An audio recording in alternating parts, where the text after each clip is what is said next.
This is Andrew Stotz of Stotz Investment Research, and today I'm looking at Asian companies have less debt than the world. U.S. companies are highly leveraged. This chart shows the amount of net debt to equity of all the companies across the world grouped by country. Net debt to equity says, well, if you have 100 in debt, but you had 100 in cash, well, in theory, you could take the cash, pay off the debt, and you would have zero debt. So the net debt to equity in such a case would be zero. Now, the only country that has such a low net debt to equity for its companies are in Bangladesh.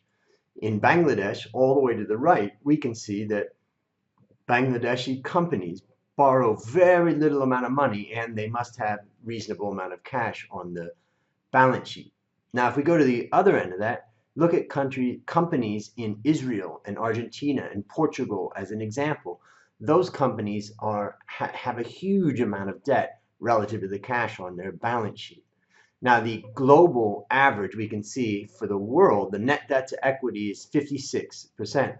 The US is relatively high. We can see that blue arrow on the US, and that's about 75%. Asia has a lower level at about 42%, so less debt in Asia. And Philippines has the highest gearing in Asia at about 113, and then also the lowest is Taiwan at 25%. Now in Japan, the Japanese government, of course, has a huge amount of debt, but companies aren't managed that way in Japan. In fact, they have about 42% of net debt to equity. So the companies are managed pretty well and are low leverage. It's the country and the government that's borrowed a lot of money. If you have any questions or you have any comments, just leave them in the comment section below, and I hope you have a great day.